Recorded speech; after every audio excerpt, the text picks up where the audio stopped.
Ladies and gentlemen, Councilman Ronald Townsend. I'd like to note that Councilmember P.C. Wu, DeWeese, Gerald N. Johnson are absent this morning. They had some additional business that they take care. I want to thank you for coming out to attend this special meeting called by the City Council. Before we go any further, I'd like to recognize the mayor's family who are in attendance here today. Welcome, and all of the citizens who took the time to come and hear what is a historic occasion, because this is the first time that we've had an opportunity to have a State of the City's message by a mayor. We ventured into a new government, and we're real pleased that we're able to do this.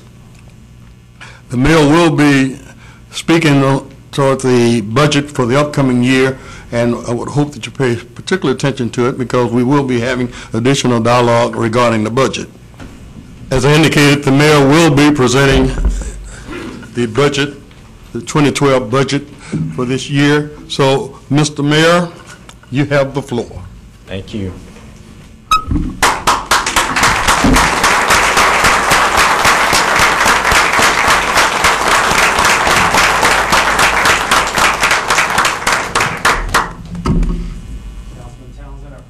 Presiding over this meeting, the 2012 proposed budget. Thank you, sir. Thank you.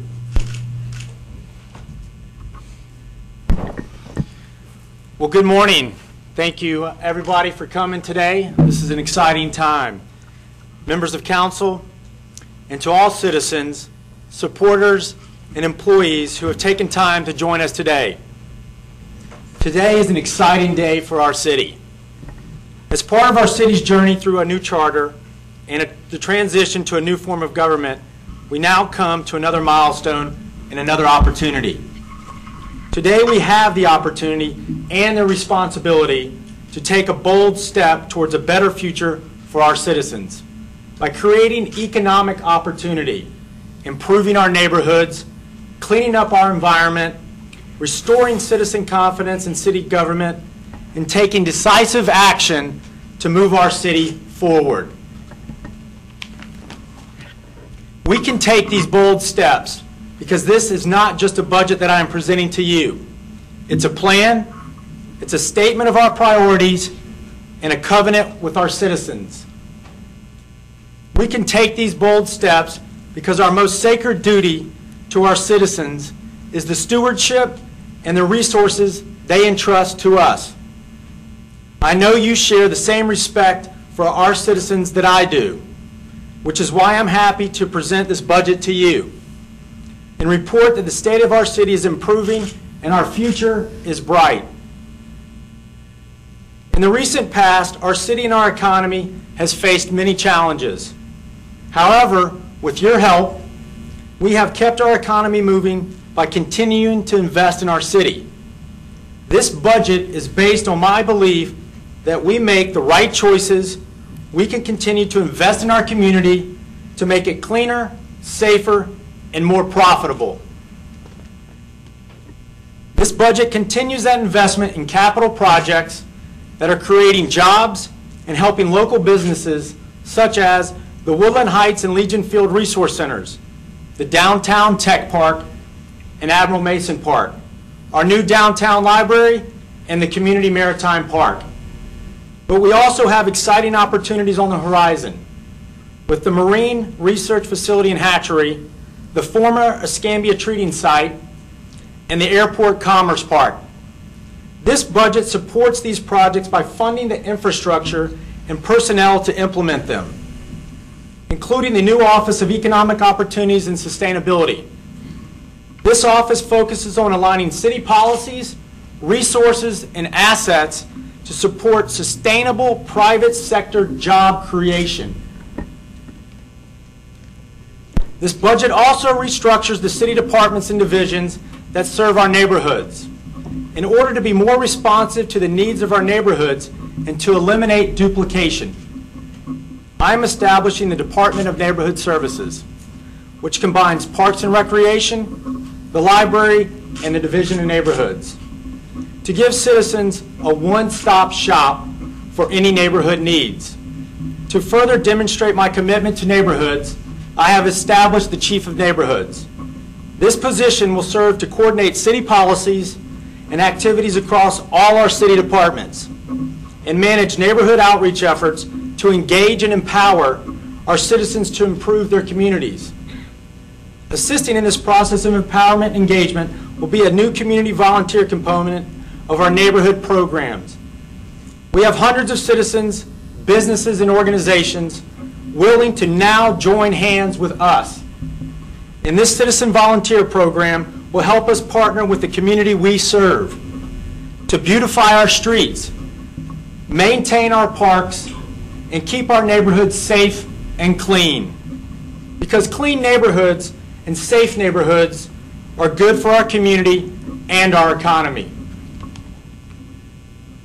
That's why I'm proud of the work we've done to strengthen our code of ordinances, to help citizens keep their neighborhoods well-maintained and to crack down on bad neighbors who hurt the entire community by not keeping up their property. In addition, later this year, I will send you a set of initiatives that will seek to enhance the aesthetic qualities of our neighborhoods, such as a plan to address abandoned schools. I look forward to working with you on these important initiatives. However, cleaner and safer neighborhoods are not limited to the ground under our feet. Making Pensacola a place where people want to live and where businesses want to invest means cleaning up our air and water too. This budget makes critical investments in our stormwater program. Unchanged since 2001, our stormwater rates fund vital environmental projects. Projects that protect our bays and bayous from runoff and protect our creeks and streams from erosion. If we are going to clean up our city, it has to include cleaner waterways for our citizens. No family or business is going to move to a city with health warnings on every body of water in the area. And I call on you to join me in cleaning up our waterways by supporting these stormwater adjustments.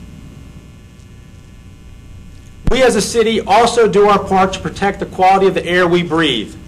And ironically, it's an energy company that's going to help us do it. One of my 20 solutions for Pensacola was to transition our fleet of vehicles from traditional gasoline and diesel to cleaner, cheaper natural gas. One of our city enterprises just happens to be a natural gas company. This budget is going to make critical investments in fueling stations, other infrastructures to help our city, and any other public or private sector fleets transition to natural gas vehicles. This initiative will save us money in the long run, make us less dependent on foreign oil, and over time will help us create a cleaner, healthier environment for our citizens.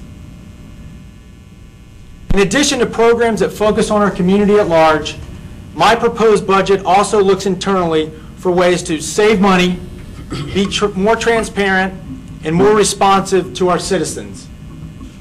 One of the most exciting initiatives we are currently implementing is the 311 service.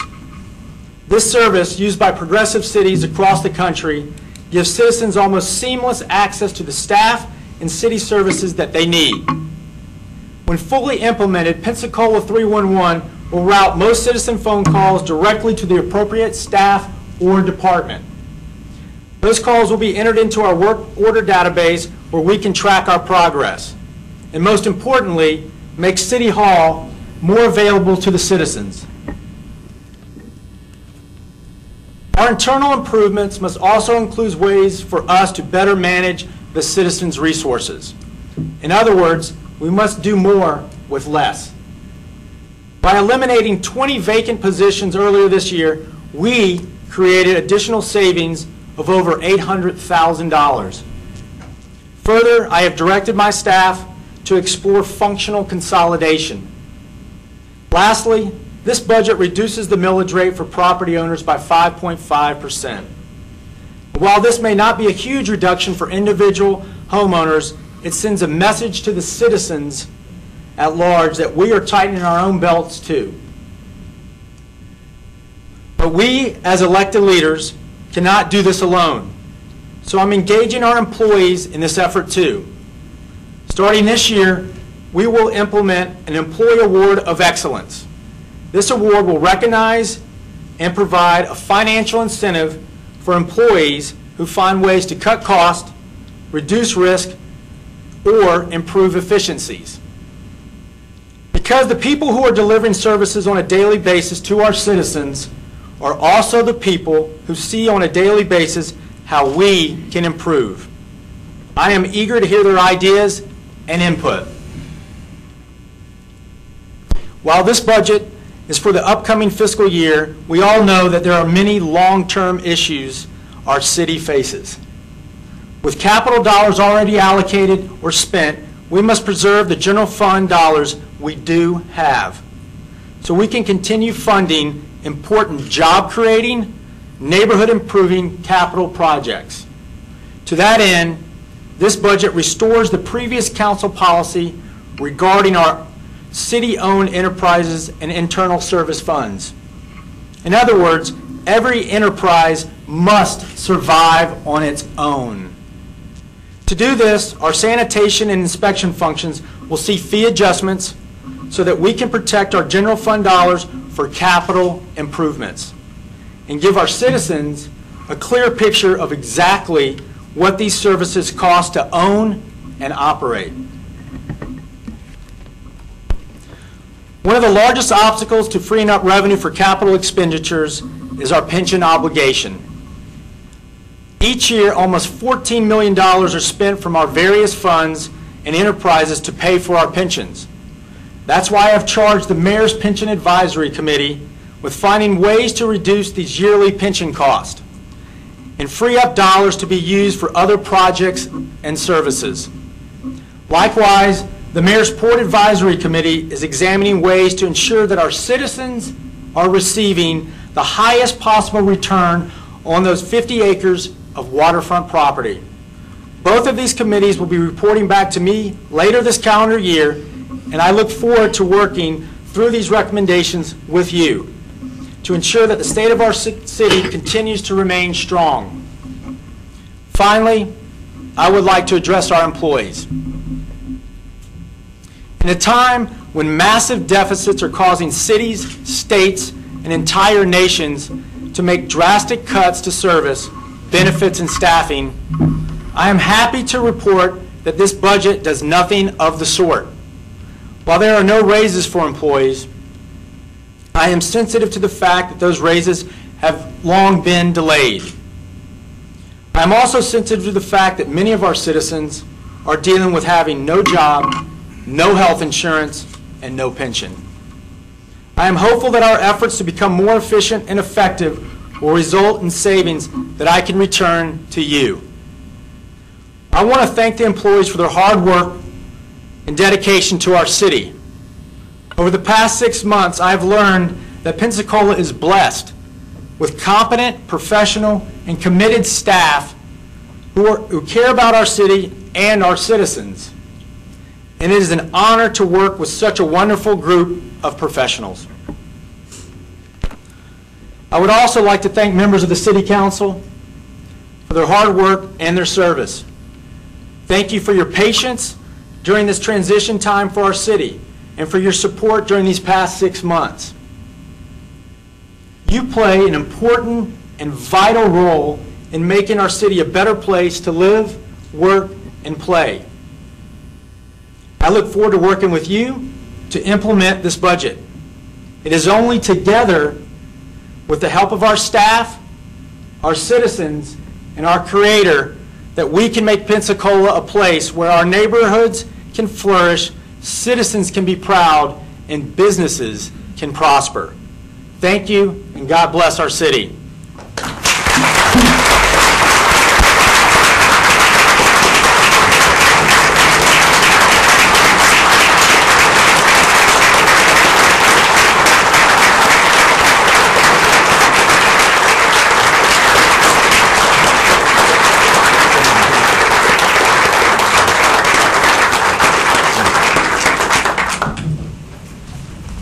Thank you, Mr. Mayor. Does any council person have comments or would like to say anything?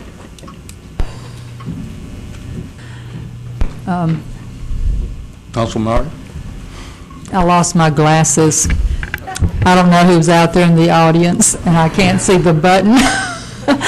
But I just want to thank the mayor for an excellent presentation, and I'm looking forward to working with the mayor and looking at the budget, and I just encourage the citizens to get involved in the budget process, because there's going to be plenty of opportunities for you to do so. And next week, the City Council will have 2 days of budget workshops. Those are open to the public. So I'm really excited about this first budget process under our new government and our leadership from our mayor. So I just want to thank you for the excellent presentation this morning. It was very inspiring, and I look forward to looking at the budget and working with you on it. Thank you, Councilman. Brian Spencer. Thank you. I just want to also express my gratitude to the mayor for a speech that was laced with realism and optimism as well. I appreciate thus far what I see is that our city has a mayor that doesn't hide behind the controversial issues, and I appreciate his trend thus far that shows he is willing to uncover the facts that helps us get to much better solutions. Thank you, Councilman Spencer. Councilman Hall. Oh, sure. Ditto to what Mr. Spencer said. I'm delighted with the job the mayor's doing, and I'm excited about our future. Thank you. Councilman Pratt. Thank you. I appreciated the presentation, and I wasn't expecting us to say anything, but thank you very much, and I look forward to working with you on this budget for the next year. Thanks. Thank you. I wanted to do that because if you had known that you were going to say something, we probably would be here too long.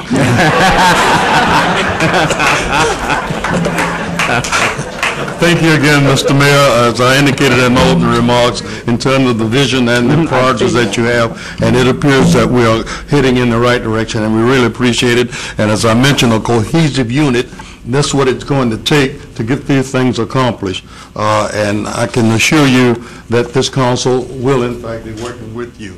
And with that, we would like to invite everyone to a reception up in the Hagler Mason room on the second floor when we adjourn. And the budget deliberation is on August the 16th. And I would encourage all of you to come and listen to the squabbling and the wrangling that we will have. Meeting adjourned.